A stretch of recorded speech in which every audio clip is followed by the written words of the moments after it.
I'm Jade, and today I'm going to talk about the topic, is OCD recovery possible? I'm going to share examples of my struggle, my battle with OCD, and then how it felt to get better, some of the things I did. We're going to discuss cure versus recovery, and I'm going to leave you with some of my top tips for maintaining recovery once you've achieved it, and also, loads about how it feels. So first of all, is OCD recovery possible? Yes, it is. So I've experienced OCD recovery. What is the difference between a recovery and a cure? Well, cure means it's gone, that doesn't exist anymore. The part of the brain that was sending out signals is no longer. I don't believe there is a cure. Nobody on the planet believes there's a cure right now, or there's no evidence of a cure. And the reason for that is that it's a functioning of the brain, is a way of a brain functioning. So I'm going to go into detail about how OCD recovery worked for me, the journey I went through. Now, when we talk about OCD recovery, there is a lot of talk online that I've seen in the past about it means something different to everyone. I don't agree with that statement. I don't think that you can just say, recovery means this for someone. It's okay to not be recovered and to still be very anxious, but that ultimately isn't recovery. Recovery is lack of suffering in my mind. A bit like if someone has cancer, it's like, all clear means something to everyone. Well, not really. If you have it and you're suffering with it and then you don't, it's very much the same. So I recognize that to a lot of people, just getting by without severe, constant intrusive thoughts is deemed, I feel recovered because I no longer am in bed 24 hours a day. Now, I get that because when I was about 60% better, that's how I felt. And I could have put that down to recovery, yes. Like, I was functioning in life. I was generally quite happy, but life definitely still felt difficult. OCD was in the background a lot of the time, and I was always waiting for it to come back.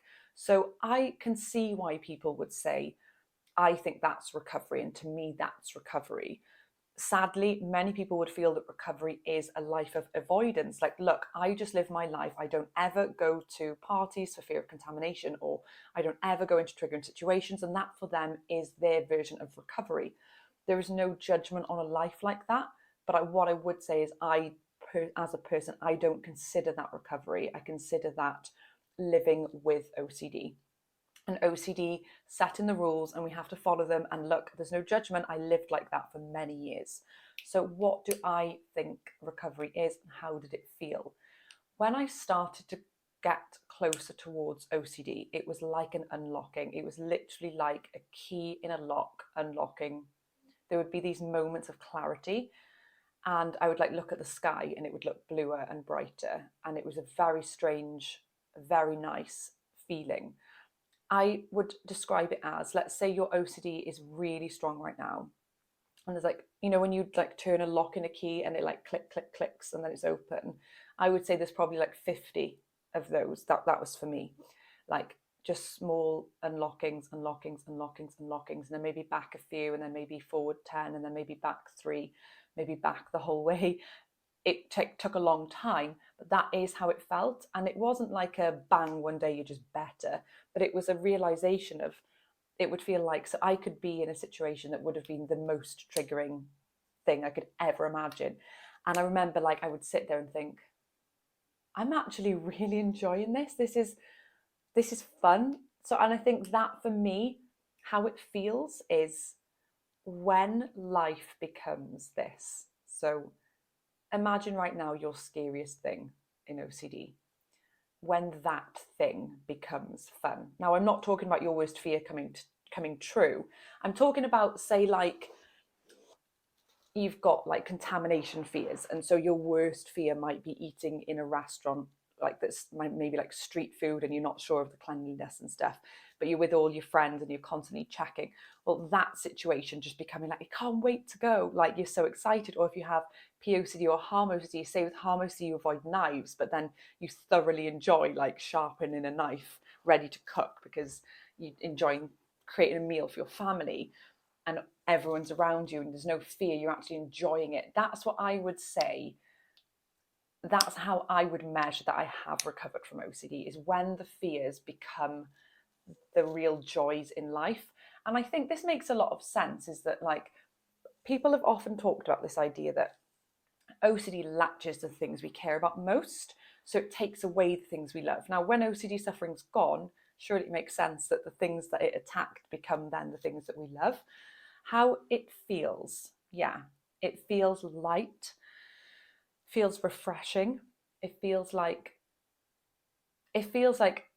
a person's, when you look at these light, airy people who don't seem to have a worry in the world, that's what it felt like for me. It felt like just mind quiet. It was just nice. And that has stuck around.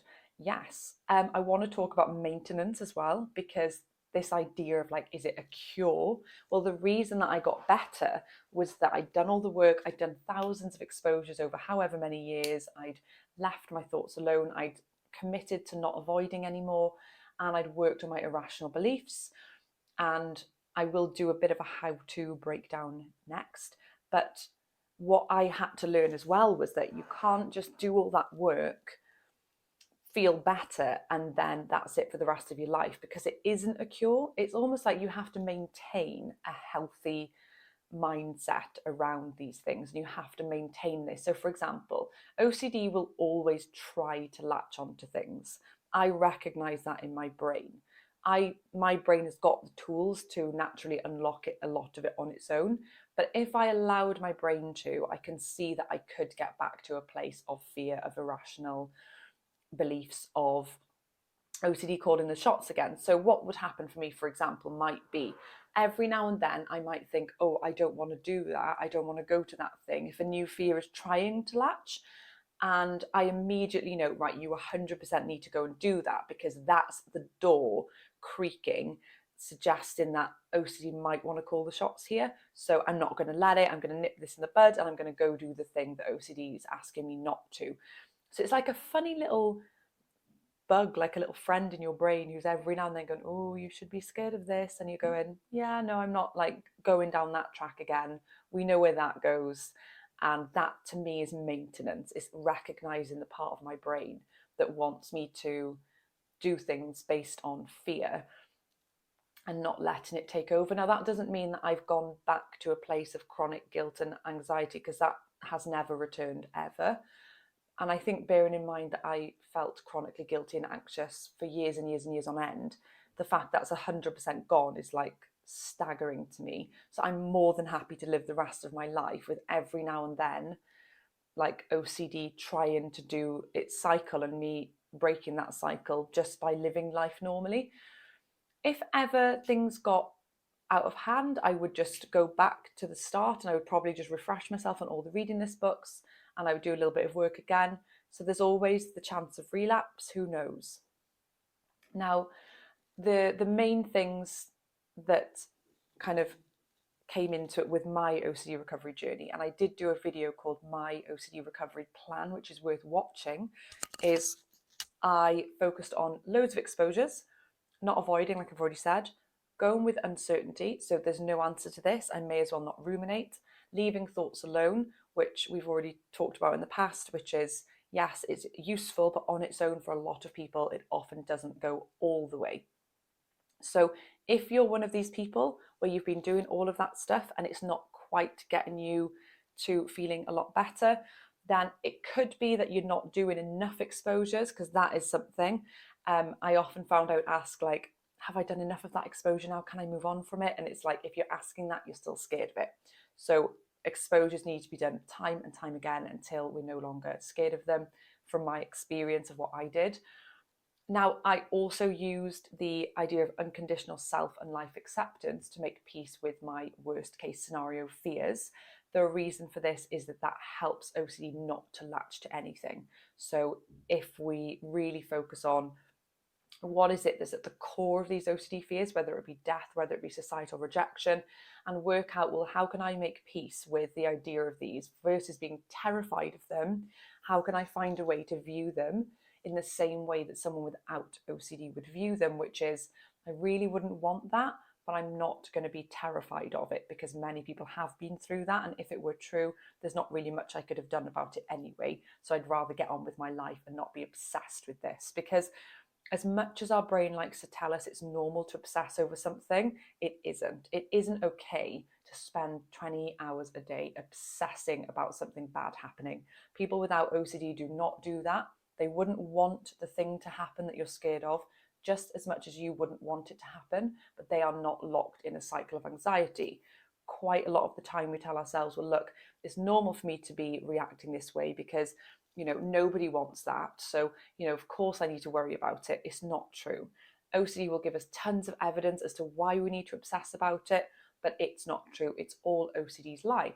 So the biggest thing for me was changing my brain's overall philosophy so that the framework of the brain was less fearful, and I had an operating structure that OCD couldn't latch to as easily. And that's why it's not a cure. This is not like perfect science. Unfortunately, we don't have a product that can just remove this malfunctioning part of the amygdala gland or whatever it is. There's nothing we have right now to just turn that off. So we have to do what we can with the available tools, which are way more than they had in the past, something to be grateful for.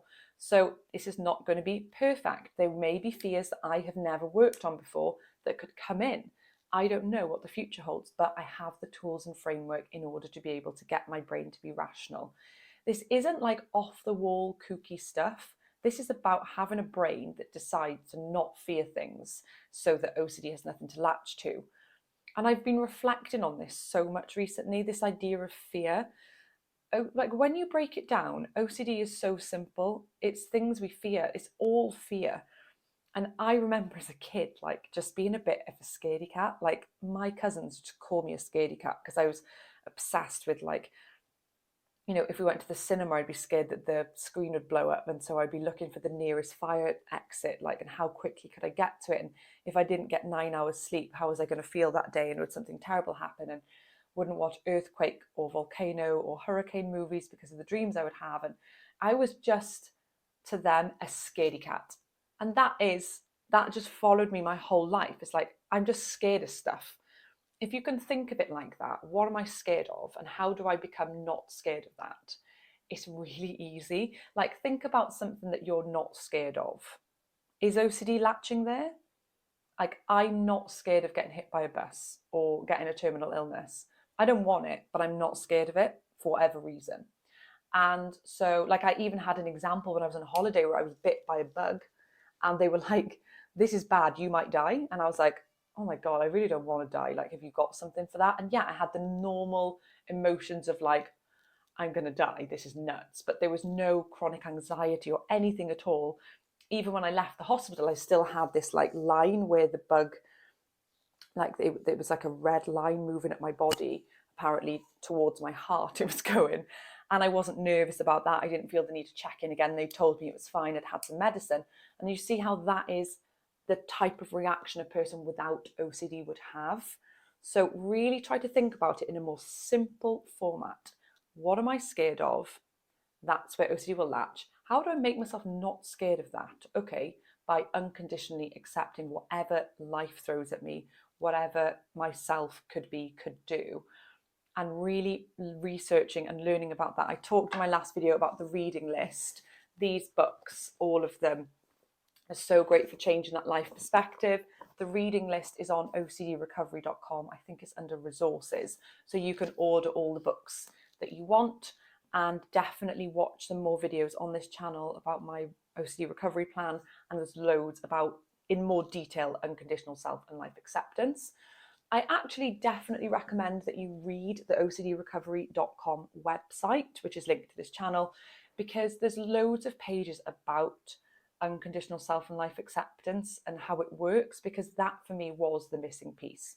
So everything that the broader world of OCD, the OCD worldwide community talks about as being the gold standard is 100%, yes, they are super important. But sometimes if you've got a more severe form of OCD like I did, not form, but it latched so much harder, that stuff just wasn't helping me to get better as much as I wanted to. And I think this is why this debate and and kind of discussion around, is OCD recovery possible, and recovery means different things to different people. I think that's why there's so much confusion, because we can't know how other people feel. And I guess if you've tried everything that's suggested for OCD and you're still not better, it's going to be like, well, there we go, this is what recovery means to me. But yeah, I definitely found a deeper level, and it felt like life had begun, like life was joyful. It wasn't what I aimed for, which was just to not be chronically anxious. It was actually life became bright and joyful. And yeah, in terms of maintaining, let's talk about maintaining before we finish this video.